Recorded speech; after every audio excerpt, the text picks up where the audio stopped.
बिस्मिल्लाहिर्रहमानिर्रहीम। अस्सलामुअलैकुम व रहमतुल्लाहि व बरकातुहू। प्यारे नाजरीन, आज हम एक ऐसे अनमोल सच पर बात करेंगे जो हर उस दिल को सुकून देगा जो अल्लाह की रहमत का तलबगार है। आज का हमारा टॉपिक है जिन पर खुदा की खास रहमत ने दस्तक दी है उसी के पास जाएगा खुदा का पैगाम। तो आइए दिल से सुनिए और सोचिए, शायद आज ये बातें आपके लिए एक पैगाम बन जाए। पहला हिस्सा, खुदा की रहमत का मतलब क्या है। सबसे पहले समझते हैं कि अल्लाह की खास रहमत होती क्या है। रहमत यानी मेहरबानी, करम, प्यार और दया। लेकिन खास रहमत, इसका मतलब यह है कि खुदा ने किसी बंदे को अपनी तरफ खींचने का इरादा कर लिया हो। जब कोई इंसान गुनाहों में डूबा हो लेकिन फिर भी उसके दिल में एक बेचैनी पैदा हो तौबा करने की, अल्लाह की तरफ लौटने की, तो समझ लो कि ये खुदा की रहमत ने दस्तक दी है। जब बिना किसी वजह के दिल नम हो जाए, आंखें भर आए, सजदे का दिल करे, तो ये खुदा का पैगाम है। आजा मेरे बंदे, मैं तेरा इंतज़ार कर रहा हूँ। दूसरा हिस्सा, कैसे पहचाने कि रहमत ने दस्तक दी है। अब सवाल उठता है, कैसे पहचाने कि अल्लाह की रहमत ने हमें आवाज़ दी है। इसके कुछ इशारे हैं। नंबर 1, गुनाह के बाद शर्मिंदगी का एहसास होना। जब आप कोई गलत काम कर बैठे और फिर दिल भारी हो जाए, बेचैनी हो जाए, ये खुदा का पहला पैगाम है। नंबर 2, नेकी की तरफ दिल का झुकना। अगर अचानक दिल चाहता है कि नमाज पाबंदी से पढ़ूं, कुरान पढ़ूं, दुआ करूं, तो समझिए रहमत का फरिश्ता दरवाजे पर खड़ा है। नंबर 3, गुनाहों से दूरी बनाना आसान हो जाए। कभी सोचा है कि जो गुनाह पहले बहुत मीठे लगते थे अब उनसे नफरत क्यों हो गई?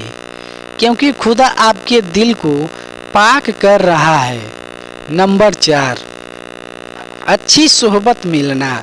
अगर आपकी ज़िंदगी में नेक लोग आ गए जो आपको अल्लाह की तरफ बुलाते हैं तो ये भी रहमत का निशाना है।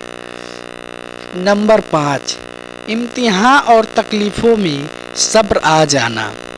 अगर मुश्किलों में भी दिल कहे या अल्लाह तेरी रजा में राजी हूँ, तो समझो रहमत ने दिल को पकड़ लिया है। तीसरा हिस्सा, खुदा का पैगाम क्या है। अब समझते हैं कि खुदा का पैगाम क्या होता है। खुदा का पैगाम होता है, मेरे बंदे तू थक गया है ना, आजा मैं तेरा बोझ हल्का कर दूं। खुदा का पैगाम होता है, तू कितना भी गुनाहगार हो, मेरी रहमत तेरे गुनाहों से बड़ी है, तौबा कर मैं तुझे माफ़ कर दूंगा। खुदा का पैगाम होता है, मैं तुझसे 70 माओं से भी ज़्यादा मोहब्बत करता हूँ, बस एक कदम बढ़ा मैं 10 कदम तेरी तरफ आऊँगा। चौथा हिस्सा, अल्लाह की रहमत को कबूल कैसे करें। जब रहमत दस्तक दे तो क्या करें। नंबर 1, तौबा कर लो।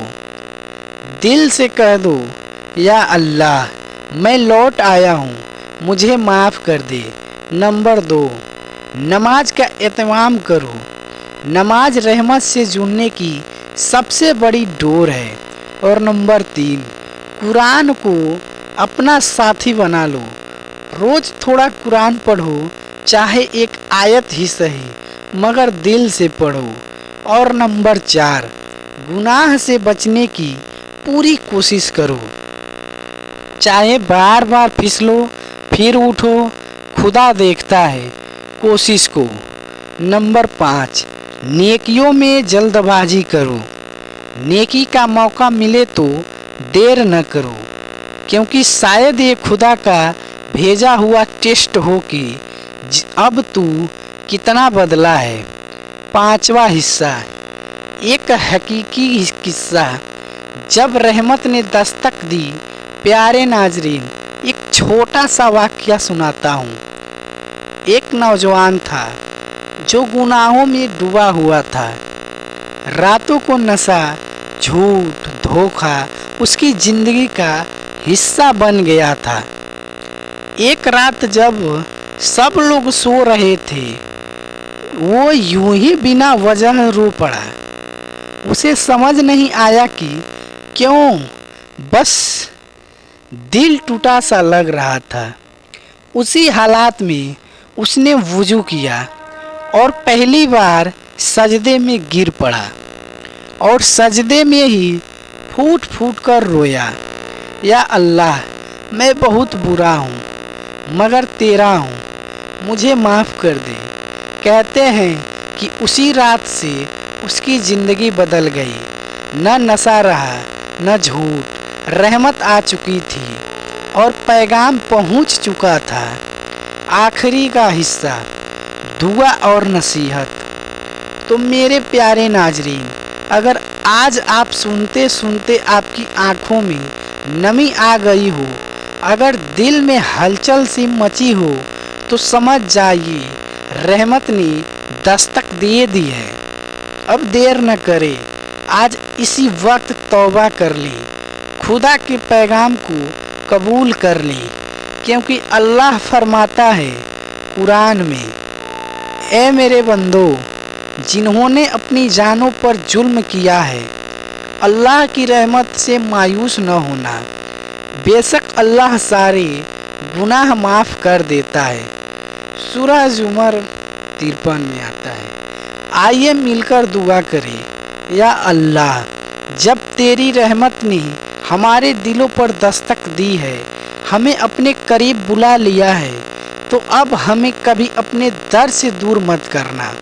हमारे गुनाह माफ़ कर दे, हमें अपनी रहमत की चादर में ढांप ले, हमें तेरा सच्चा बंदा और नेक इंसान बना दे। आमीन। नाजरीन, कमेंट बॉक्स में आमीन ज़रूर टाइप कीजिए और चैनल को सब्सक्राइब। अस्सलामु अलैकुम दोस्तों, ऐसी इस्लामिक वीडियो रोज़ देखने के लिए हमारे इस चैनल को सब्सक्राइब ज़रूर कीजिएगा और सवाब की नीयत से अपने दोस्तों और रिश्तेदारों में शेयर ज़रूर कीजिएगा। खुदा हाफिज़।